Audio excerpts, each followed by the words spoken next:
¿Cómo están ustedes?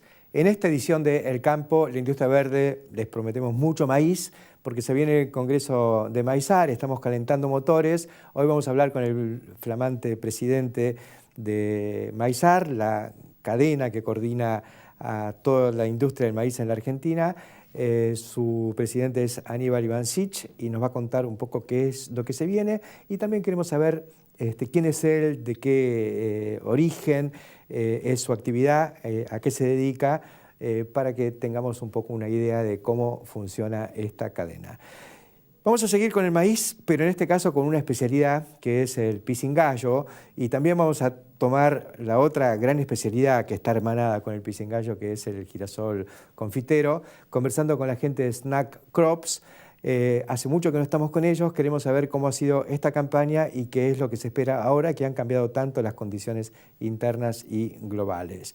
Estaremos con Sergio Casas y Juan Iturralde, titulares de esta empresa.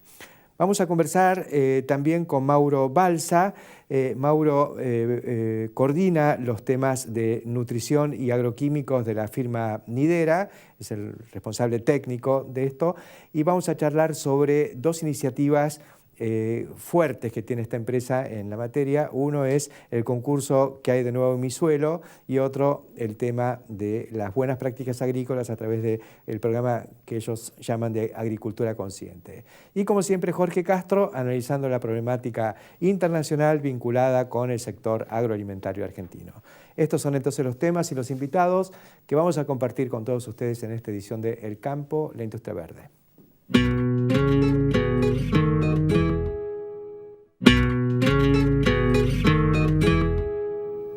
Iniciamos esta edición del Campo, la Industria Verde, conversando con Aníbal Ivancic, es el titular de Maizar. ¿Desde cuándo? Noviembre. Desde noviembre del año pasado. Sí. Así que este va a ser tu primer congreso que se realiza el 6 de julio. Sí, mi primer congreso como presidente de Maizar, pero mi segundo congreso porque el año pasado que hicimos la variable, no sé si recordás, de los 2 días, el presidente del congreso fui yo. Ajá.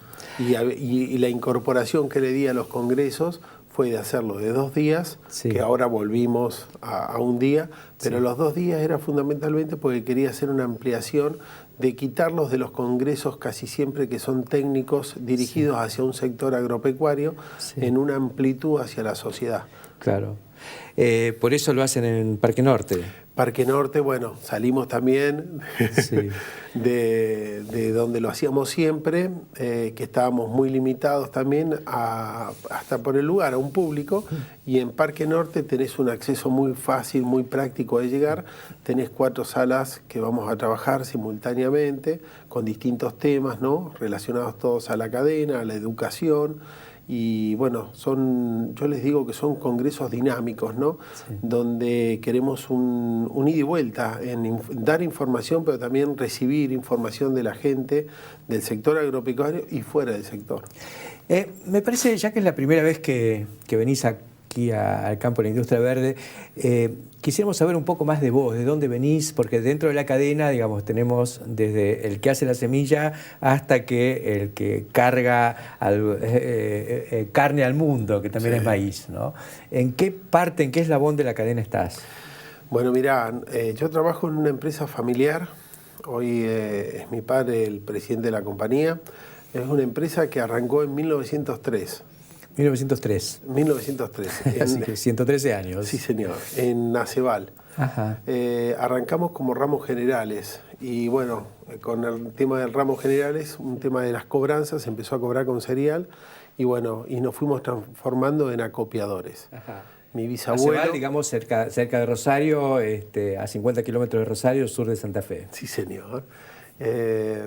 Y mi bisabuelo llegó a la Argentina con 16 años, huérfano, sin saber el idioma, y fue escuchando, fue siguiendo a la gente que hablaba el idioma de él, por eso se radicó en la zona de Aceval y Pavón Arriba, donde había muchos croatas, y sigue habiendo, ¿no?, descendientes de toda esa colonia. Él era de una isla de Split de Enjuar, y bueno, se dedicaba al tema de la uva. Ajá. Pero con una peste que hubo muy grande en Francia en esa época. La filoxera. Sí, señor. Bueno, se quedaron sin trabajo, muere el padre, luego al poco tiempo muere la madre, se queda huérfano allá y la gente que vivía alrededor de su casa se empezaba a ir hacia América y bueno, terminó cayendo en la Argentina. Ajá. ¿Y empezó en el comercio? Empezó, primero trabajó como productor en un campo de una estancia muy grande ahí en Aceval. Ajá. Y después se puso con 2 amigos más de él, que se llamaba uno Yacás y el otro Coquic, se puso a ver el negocio de los ramos generales y bueno, empezaron a trabajar, les empezó a ir bien y bueno, hasta el día de hoy la empresa, su base fue el acopio, pero hace muchos años mi padre empezó a ver que el acopio empezaba a tener una transformación en la Argentina y fundamentalmente en los últimos años, con respecto a la cantidad de años que tiene la firma, ¿no? Y nos dedicamos, hemos hecho un semillero que hace muy poco salió en muchos medios que rompimos un récord nacional de los 190 quintales de maíz. Nos dedicamos a hacer un semillero modelo, después empresa de transporte, 4 distribuidoras de agroquímicos, 4 centros de distribución de fertilizantes. ¿En la zona todos? Todos en la zona, sí. Nosotros tenemos una característica de poner mucha gente agarra y me dice, pero ¿por qué no me venís a ver que tengo el campo allá? Nos manejamos muy localmente y trabajamos sobre lo que es minifundio. Claro. Ajá, o sea que le da servicios al pequeño productor. Nosotros damos servicio al pequeño productor y con un concepto de que, si vos te fijas, los productores que nosotros tenemos son chicos. Si ese productor chico yo no lo hago ser un productor de alta tecnología, yo me veo perjudicado porque ese productor a la larga va a desaparecer del circuito comercial. Sí. Entonces, los productores que nosotros hacemos son productores que tienen alto rendimiento. Apuntamos a eso. Por eso tenemos 6 ingenieros agrónomos que trabajan para nosotros, que están en asesoramiento permanente hacia ese grupo de productores. Ya esto hace años que venimos trabajando con eso. Y donde se llevan registros, que en la zona creo que somos los únicos, tenemos registros de más de 30 años de análisis de suelo. Ajá. Registrados fehacientemente. Chacra por chacra. Chacra por chacra. Claro. Y ese productor tiene que tener buenos rindes porque por la superficie que tiene tenés que hacerlo que el tipo sea el doble, por lo menos, por supuesto, de lo que está trabajando. Claro. Por eso fueron ese tema de no de una superfertilización como algunos amigos ingenieros me cargaban, ¿cuánto le echaste? Sí. Le digo, no, sino fue un buen manejo de una rotación de los suelos y un buen manejo de los suelos. Sí, sí. Esa zona, yo me acuerdo cuando hacía mis primeros pasos en la agronomía, me tocó hacer una encuesta sobre maíz y justamente una de las cabeceras fue Aceval, Peirano, Pavón Arriba. Y me acuerdo que el drama era que ya no se podía hacer maíz, porque era una lepal, digamos, sí, ¿no? Sí, y no existía la soja, así que era realmente complicada la situación, una zona que languidecía. La transformación fue fenomenal en estos 35, 40 años. Sí, ¿no? Sí, y fundamentalmente en los últimos, si te fijas, la transformación gruesa fue en los últimos 20 años. Claro, porque aparecieron los híbridos simples y aprendimos a darles de comer. El campo limpio, porque el paquete de la soja, RR, qué sé yo, terminó con el Alepo. Ahora vuelven. Ahora vuelven unas nuevas plagas, ¿no? Sí. Estamos con la invasión la rama negra fue en su momento, hace un par de años, uno de los temas que más nos abocó, pero hoy es un tema de la invasión del yuyo colorado, ¿no? Claro. Sí, que se está poniendo muy fuerte y muy difícil también de combatir. Sí, pero también se debe a una falta de rotaciones de los suelos, claro. Porque si vos te pones a ver, hubo tan poca rotación de suelos por un tema económico, ¿no? No porque no hay ningún productor que no quiera sembrar maíz o no quiera rotar y mantener el suelo, la calidad del suelo. Pero ahora cambiaron las condiciones, porque por un lado se liberó la exportación, no tenemos retenciones y además vale $190. Sí. ¿No? ¿Cómo estás viendo el panorama frente a este Congreso? Pienso que van a venir contentos. Sí, las perspectivas verdaderamente son brillantes. Lo que sí tenemos, creo que como argentinos tenemos una memoria muy cortoplacista. Nos olvidamos muy rápido del pasado. No sé si es por una defensa que tenemos que tener para poder seguir adelante, porque creo que cualquier otra persona en cualquier parte del mundo, después de las cosas que nosotros vivimos, terminan directamente en un psiquiátrico. Pero nosotros seguimos dándole para adelante y no nos caemos, nos levantamos y seguimos. Creo que las perspectivas del maíz son muy buenas, creo que va a haber un área sembrada mucho más grande. Ahora en este momento, la cantidad de bolsas de semillas de maíz que se están vendiendo es increíble, se está vendiendo muchísimo maíz. Además empezaron saliendo los mejores híbridos y de ahí para abajo, ¿no? Exacto, Sí. sí. Y va a generar una superficie más, estamos hablando a lo mejor de una posible 1 millón más de hectáreas. Eso equivale a muchísimo maíz. 8 millones de toneladas más a los rindes de tendencia. Sí. ¿Y qué hacemos? ¿Qué hacemos? ¿Qué dice Maizar? Yo creo que acá viene verdaderamente por qué fue creada Maizar. ¿Por qué fue creada, constituida? En este congreso cumplimos 13 años de existencia. Y verdaderamente creo que es fundamental que Maizar ahora se va a abocar a lo que fue creada, al desarrollo de sus eslabones y a la competitividad de sus eslabones. Tenemos que hacer cadenas altamente competitivas, eso creo que es la visión, con objetivos, que cada eslabón tenga sus objetivos a cumplir, pero a su vez entre la relación entre todos, tener objetivos comunes que nos lleven hacia un futuro más provisorio para la cadena y hacia toda la sociedad. Sí, lo que pasa es que estamos, yo creo, frente a una perspectiva extraordinaria porque sabemos producir maíz, apareció tecnología nueva, hay un altísimo potencial de rendimiento, pero es mucho maíz también. Sí. Y si bien en este momento es como que está escaseando en el mundo, sabemos que la tendencia no es tan holgada. O sea, necesitamos generar mecanismos para digerir maíz. Además, exportar desde acá al resto del mundo todo no se va a poder. Yo creo que tenemos que terminar con esa tendencia que teníamos del 70% de exportar el grano y el 30% industrializarlo. Creo que eso tenemos que empezar a revertirlo y empezar a tratar de generarle valor agregado en origen, fundamentalmente, a la producción. Una de las primeras medidas que tomé como presidente, apenas asumí, fui a hablar, le mandé primero invitaciones para poder dialogar a todos los gobernadores, fundamentalmente de los que están relacionados con el maíz y con el sorgo. El primer gobernador que me recibió con las puertas abiertas fue el gobernador de Santa Fe, Lipschitz, que verdaderamente yo quedé sorprendido porque he tenido trato con políticos, pero nunca de una forma tan franca, porque la propuesta de él fue: Aníbal, decime en qué puedo ayudar yo para desarrollar la cadena de valor y generarle valor a la producción primaria. Está bárbaro. Esas fueron tal cuales las palabras, ¿no? Sí. Imagínate que vos estás en este tema, es una frase que abarca muchísimo lo que es muy fuerte. Es muy fuerte. Sí.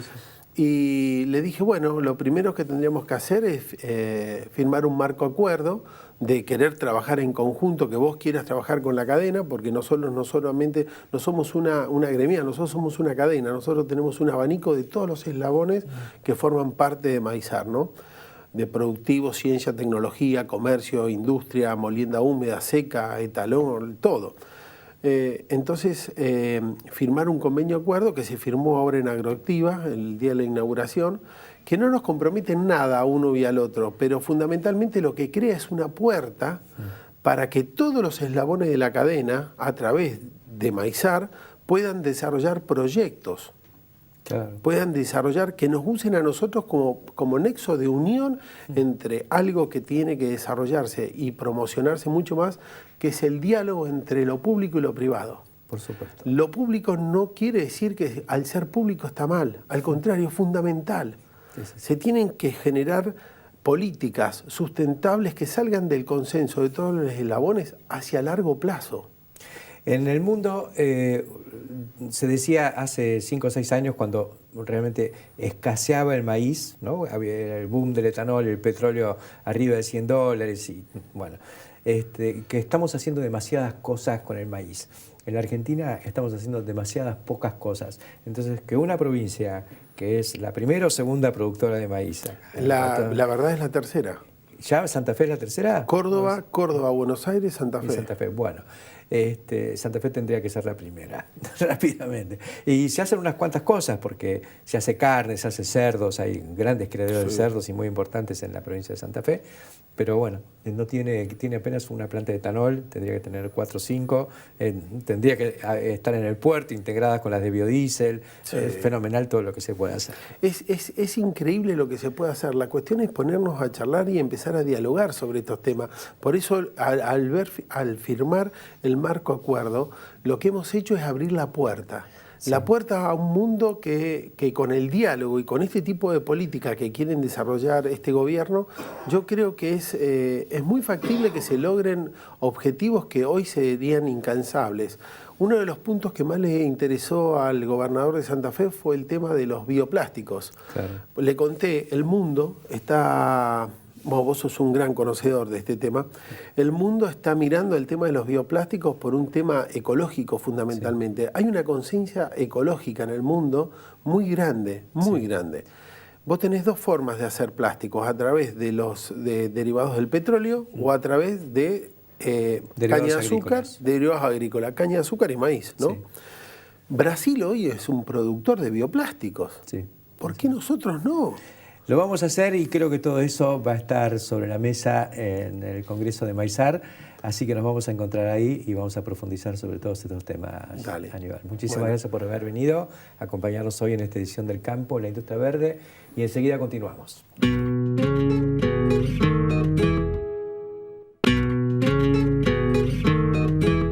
Continuamos en el campo de la industria verde.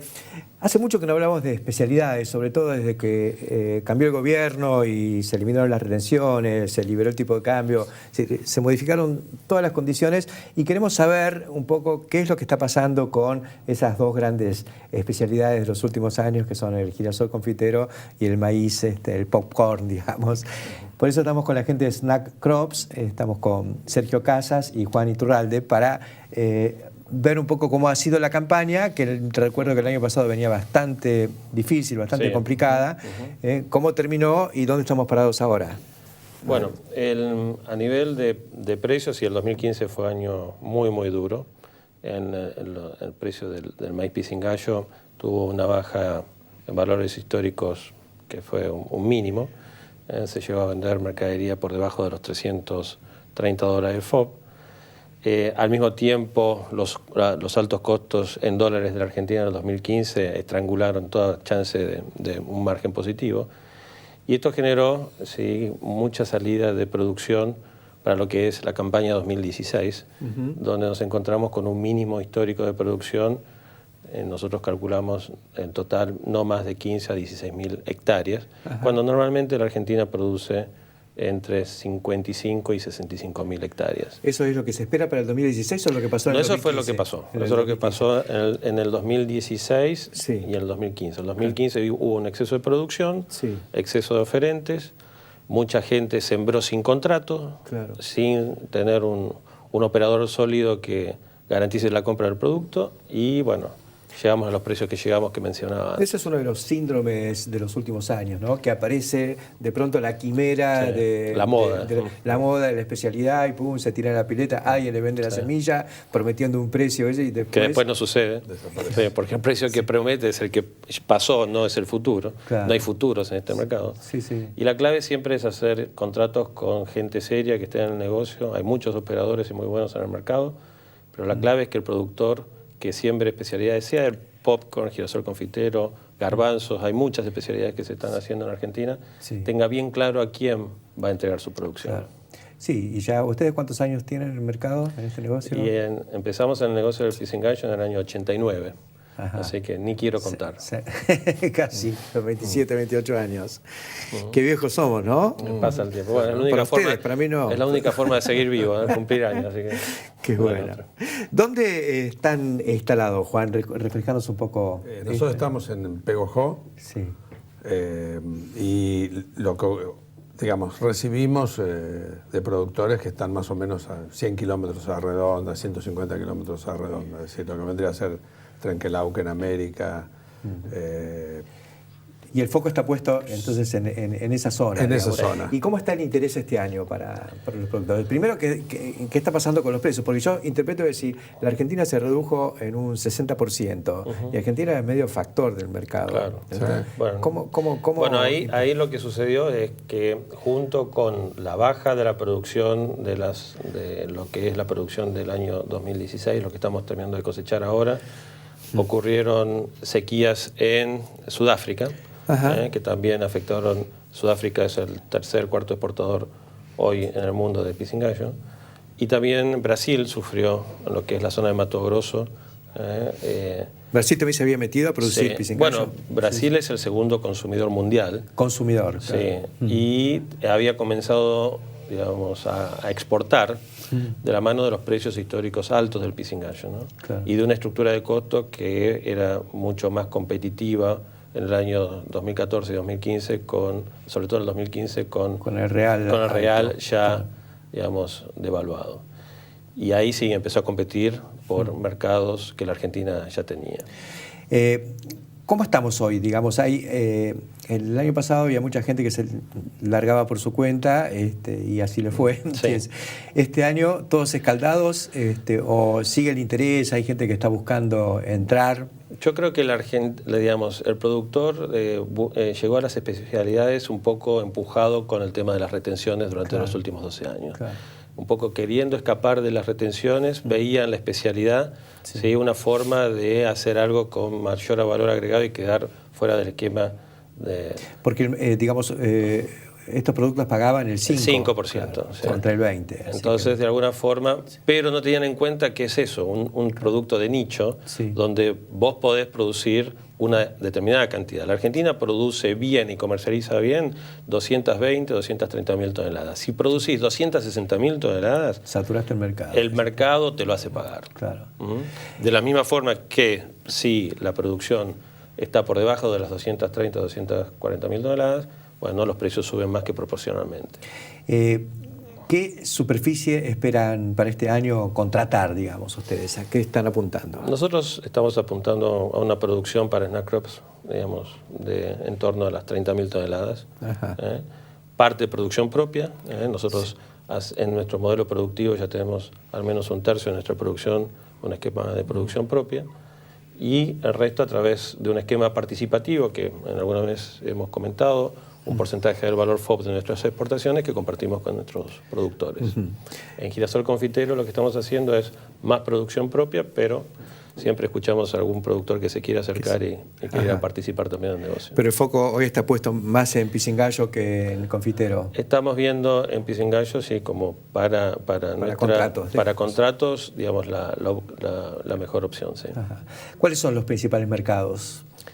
Hoy nosotros estamos muy fuertes en Europa, en toda la Comunidad Económica Europea, en Inglaterra en particular, Dinamarca, tenemos una presencia muy importante.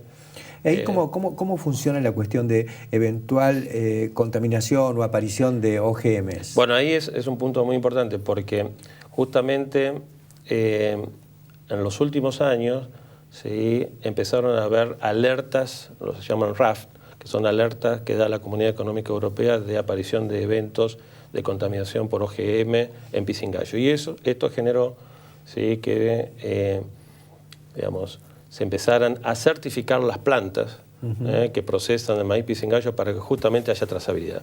Ajá. Y esto, a partir de, creo ahora, de los primeros días de junio, vamos a poder exportar solamente de plantas certificadas por el SENASA. Claro. Lo mismo que se hace en la industria del maní, por otra parte, justamente para proteger el origen. Claro. Ahora, esa contaminación se produce en el transporte, en la cosecha, porque una máquina puede haber entrado a cosechar y tenía... Sí, y en el cultivo. ¿No? Y en el cultivo, claro. O granos de soja en el camión. No por vuelo de polen, digamos, eso es más difícil. No, es muy poco probable. Ustedes exigen un aislamiento de los lotes. Tenemos aislamientos. Claro. Juan, ¿vos podés comentar más? Sí.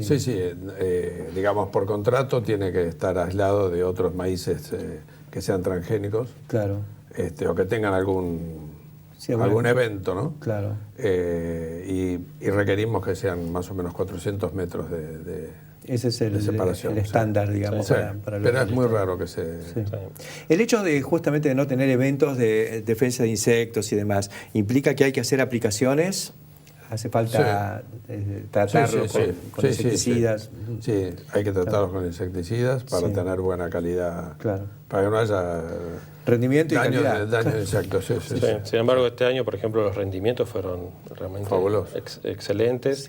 ¿Qué rendimiento se puede esperar de un lote? Un 60% del maíz común, a igualdad de condiciones. O sea, este año maíz de 9.000 kilos te da 6.500. Bueno, este año 6.200 kilos tuviste, pero bien y tranquilo. Con algunos productores que estuvieron en 7.500 limpio y seco. El productor típico, ¿de qué superficie habla? ¿Qué porcentaje de lo que hace? ¿O hay uno que se tira, yo tengo 1.000 hectáreas, meto las 1.000 de pisingallo? En promedio, te diría, el promedio de un productor nuestro está en alrededor de los 300 hectáreas. 300 hectáreas. Sí. Y representa, en algunos casos más y otros casos menos del total de la agricultura que hace. Pero en general la gente que entró en el pisingallo, porque, bueno, trabajando con nosotros, ha obtenido en promedio en todos estos años, en tantos años que hace Popcorn con nosotros la gente, entre un 20 y un 25% más que por hectárea que en el maíz común. Esa es la rentabilidad que uno puede esperar en el negocio del pisingallo. Y este año va a haber que ajustar mucho la puntería porque realmente el maíz ha mejorado mucho su posición competitiva. Lo cual también elimina a operadores que no estaban avisados y que no conocían el negocio. Que hagan maíz común. Y que sigan el maíz común, que le va a ir mejor. Muchísimas gracias por estos comentarios y bueno, un poco yo creo que si bien ustedes tienen su cartera de proveedores, digamos, y de productores que están estables, me parece que siempre es bueno abrir el juego y que si hay alguien que tenga ganas, que no está de más que se arrime, ¿no? Siempre está abierta la puerta, sí. ¿Sí?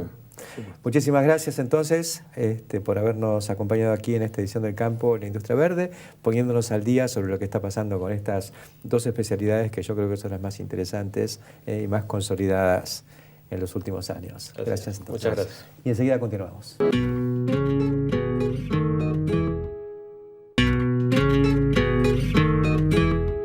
Continuamos en el campo, en la industria verde. Ahora vamos a conversar con Mauro Balsa, que es el responsable del servicio técnico de nutrientes y agroquímicos de Nidera. Y el motivo de la convocatoria hoy, Mauro, es porque ustedes los he visto, digamos, haciendo fuerza con dos cuestiones. Por un lado, con el concurso de ¿Qué hay de nuevo en mi suelo? Correcto. Que me parece que es una iniciativa que ya lleva...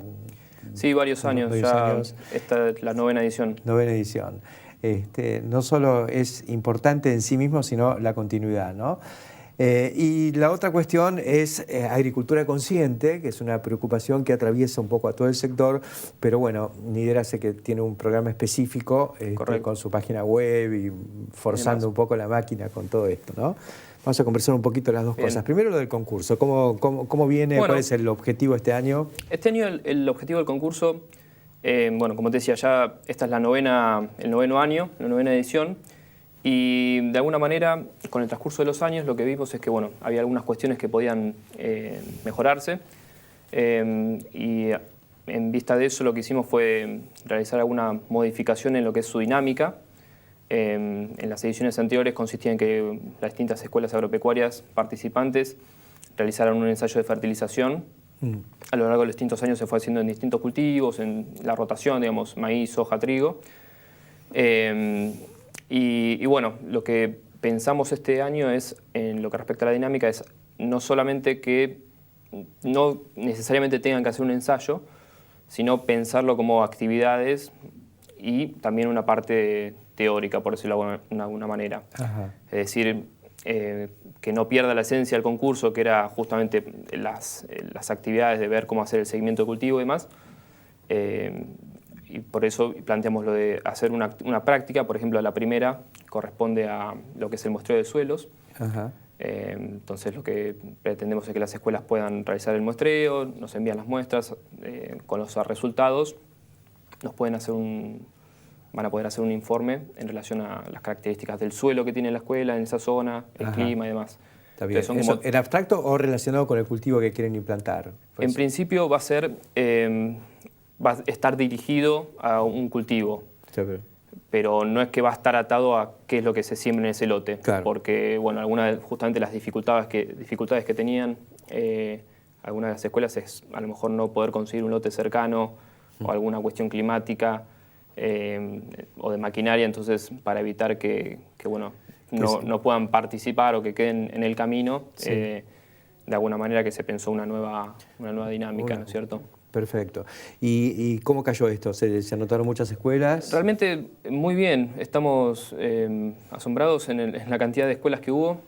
De hecho, fue un récord, digamos, para lo que fue todos los años.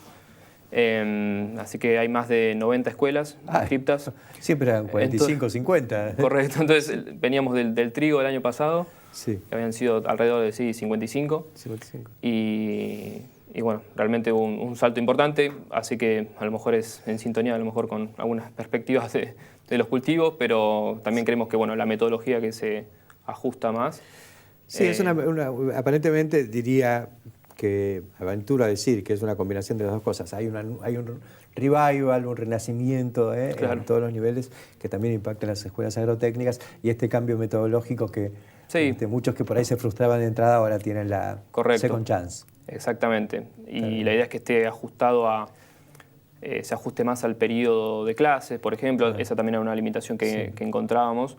Al trabajar, por ejemplo, en maíz o en soja, bueno, el periodo de verano era complicado para el seguimiento, entonces, bueno, la propuesta incluye todas cuestiones dentro del año de clases. Está bien. Pasemos a agricultura consciente. Correcto. Contanos de qué se trata, cuál es el concepto y cómo se vehiculiza. Bien, Agricultura Consciente es un programa que también ya lleva, este es el quinto año que se viene realizando, arrancó en 2012, bajo una premisa de mostrar todo lo que tenía que ver con buenas prácticas agrícolas, y en ese primer año haciendo foco en lo que tenía que ver con algunos aspectos de seguridad, de manejo seguro, de agroquímicos, disposición final de envases, algunas cuestiones bien específicas en relación a esos temas. Y bueno, a lo largo de los años se fue ampliando la temática y siempre hace eje en lo que tiene que ver con las buenas prácticas agrícolas, ¿no es cierto? Hubo algunos años en donde se trató algunas cuestiones más productivas, vinculadas a la producción, todo lo que tiene que ver con, por ejemplo, manejo de malezas, ese tipo de cuestiones. Pasamos a algunos ejes, algunos aspectos un poco más teóricos de nutrición, siempre abordados por especialistas en los temas. Y bueno, llegamos a esta edición este año, que lo que se va a hacer eje, como te decía, en todo lo que tiene que ver buenas prácticas agrícolas, pero se va a mostrar en toda la cadena agroindustrial. Digamos, eso es lo que pretendemos, que bueno, por supuesto que las buenas prácticas agrícolas no solamente tienen que ver con el trabajo a campo. El chacra, adentro. Correcto, sino que impacta también en todos los eslabones y bueno, esa es un poco la propuesta de este año. A ver, ¿y por qué no especificamos un poco más qué es lo que pasa tranquilas afuera? Lo que tiene que ver es el material, cómo se va a mostrar esto. Tiene que ver con 6 capítulos, por decirlo de alguna manera. Son 6 secciones de videos, son videos cortos, y cada sección va a estar compuesto por 4 episodios. Donde arrancamos, que es lo que ya se lanzó ahora en junio, va a arrancar en lo que es la semilla. Es decir, que va a mostrar todo el proceso de cómo se trabaja en el mejoramiento, todas las etapas que hay desde que se hace el mejoramiento de una variedad hasta que se comercializa. Eso es lo que está ahora disponible. Y luego se van a ir incorporando los otros episodios que tienen que ver con el distribuidor, contratistas, todo lo que tenga que ver con el trabajo con maquinaria, pulverizadora.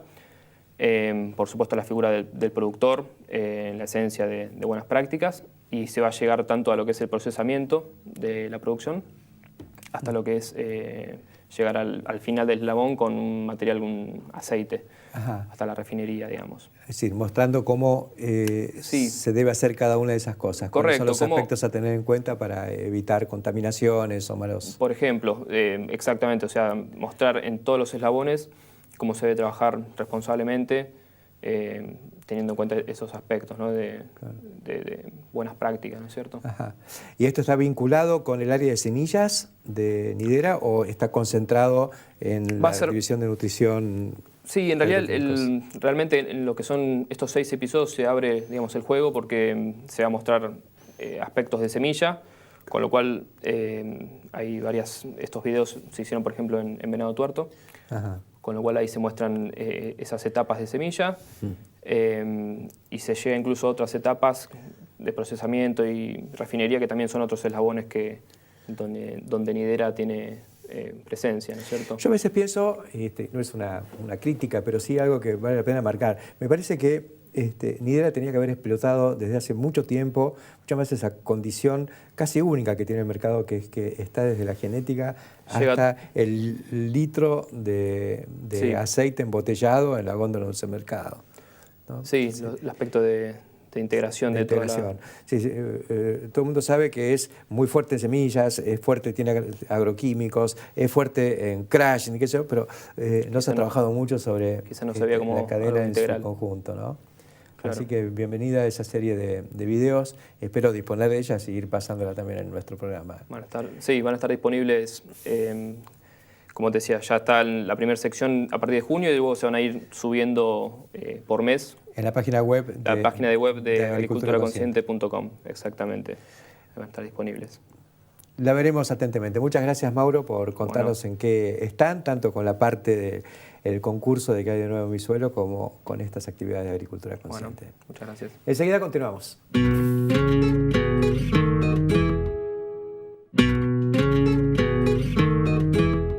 Continuamos en el campo, en la industria verde, ahora en el espacio que compartimos con Jorge Castro. Y Jorge, hace unas semanas hablábamos del tema del Brexit y de la cuestión del debate en Inglaterra sobre cómo seguían en su relación con la comunidad. Creo que tenemos elecciones o una decisión en los próximos días. Así es, el referéndum el 23. El 23. Y tenemos también elecciones en España. Exactamente. Eso nos convoca un poco a ver qué estás viendo de la agricultura española en general. Exactamente. Bueno, la estructura de la agricultura española sigue a las características del territorio, el espacio español. Más de 2/3 del territorio español es una zona árida o semiárida.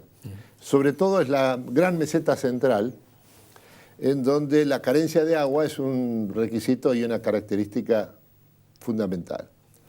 Al mismo tiempo que se produce esta situación que hace que la agricultura española en sus 2/3 sea necesariamente agricultura de secano, lo que aparece es que históricamente España tiene sobre la costa del Mediterráneo una zona de producción intensiva, sobre todo fruta hortícola, sujeta a regadío a través de un sistema de regadío que está vigente desde la época de los romanos. Sí. Y que en esta zona, que es la zona de las huertas valencianas por un lado o las huertas de Cataluña por el otro, está el sector productivo intensivo más efectivo y más eficaz de toda Europa. Y por lo tanto es la base fundamental de aprovisionamiento de los grandes mercados europeos, sobre todo los de Ámsterdam. El tomate de Almería, exactamente, está en toda Europa. Exactamente. Esto tiene una característica común de tanto de la agricultura de secano de la gran meseta central como de esta zona de producción intensiva sobre el arco costero del Mediterráneo. La característica que tiene toda la agricultura española es que las unidades productivas son extremadamente reducidas. A pesar de que a partir de 1956 hubo un esfuerzo que todavía se mantiene de parte del Estado español para aumentar la extensión de las unidades productivas españolas, que de lo contrario, antes de 1956, la unidad productiva propia del agro español era menos de 1 hectárea por cabeza. Ajá.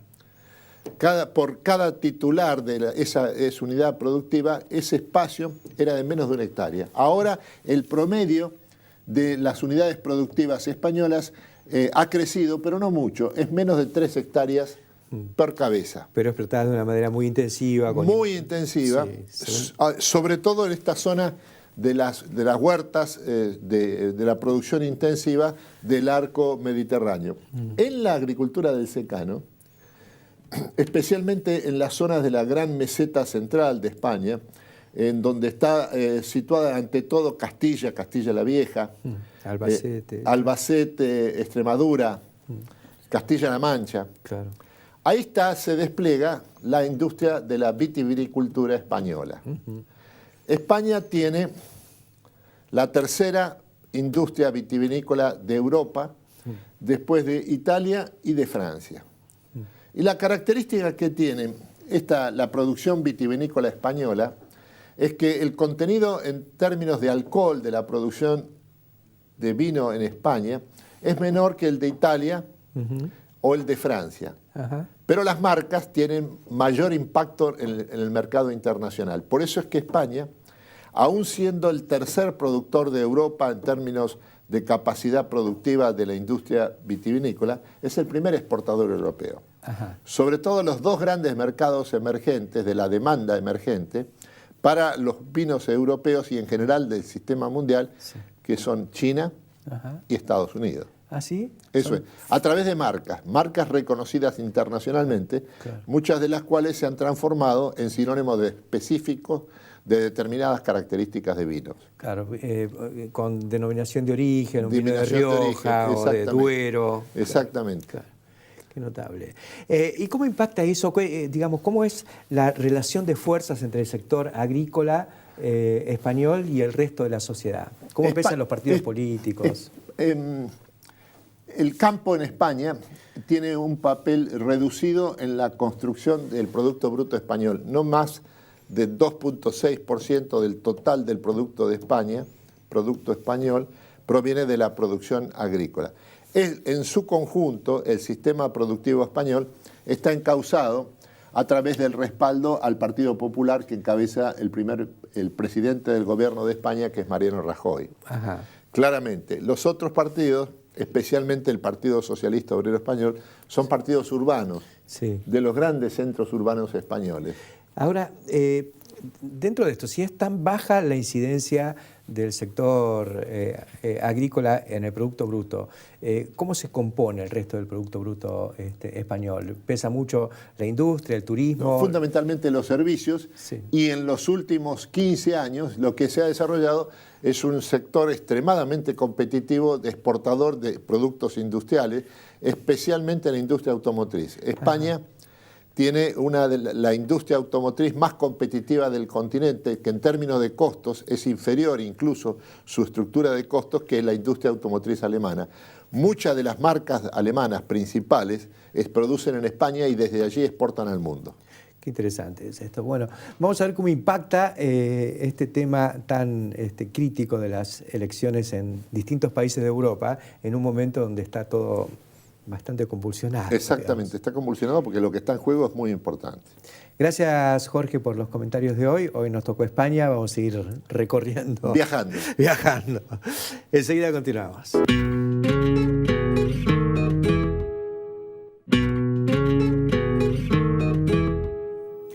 En los últimos programas cerrábamos hablando de ingeniería, medio ambiente y comunicación, que es lo que hacemos.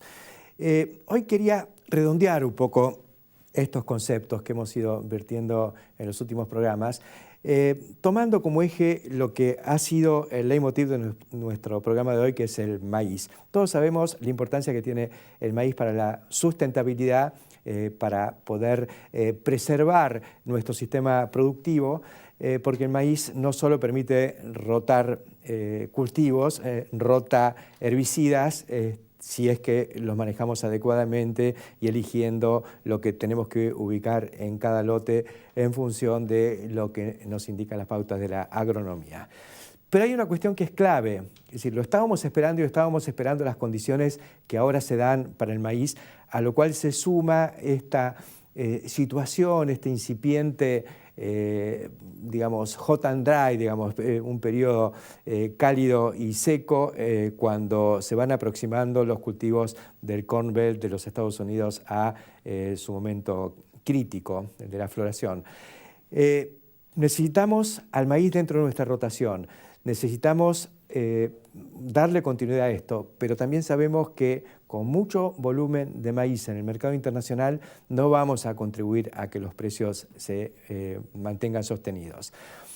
La gran alternativa ha sido en los últimos años este aprendizaje que hicimos en una transición muy fuerte de nuestra ganadería pastoril a una ganadería que utiliza mucho más grano, logrando una mejora de la eficiencia en estos sistemas más intensivos y agregándole valor al mismo tiempo al maíz. Creo que un poco el engorde a corral, primero la suplementación intensiva y luego la terminación a corral ha agregado muchísimo valor al maíz y ha cambiado la perspectiva de la ganadería argentina. Pero estamos recién dando los primeros pasos, porque todos sabemos que tampoco es sustentable esto de producir un novillito o terminar un animal, un ternero, en 4, 5 o 6 meses de feedlot, llevarlo a 400 kilos en el mejor de los casos y estar conformes con eso.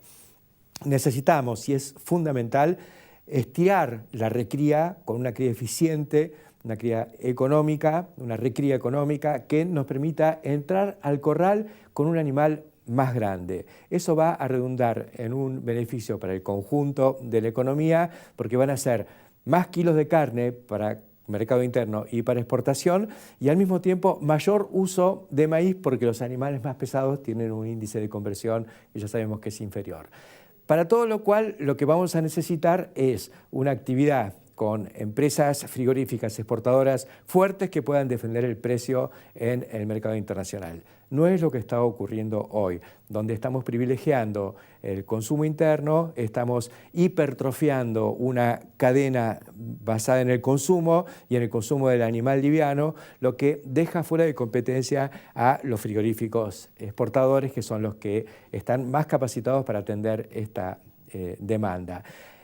Mucho más allá de toda la cuestión que hay que resolver de una vez por todas, que es la marginalidad en esta industria. Ya cansa hablar de lo mismo, pero es imposible competir con un matadero, con la gente que va a trabajar digamos, con las botas embarradas y llenas de bosta, frente a un frigorífico exportador que está siendo monitoreado por sus grandes clientes europeos y de otros países del mundo. Creo que es hora de ponerse a mirar en serio esta cadena y no seguir declamando que la ganadería argentina tiene un extraordinario potencial. El potencial está, pero no lo vamos a ejercer nunca si seguimos mirando el futuro con las mismas pautas del pasado. Creo que todos entendemos lo que estoy diciendo, me parece que está muy clara cuál es la tarea de limpieza interior de una cadena muy promisoria, pero que hasta ahora lo único que arrojó es más barro en el camino. Hasta la semana que viene.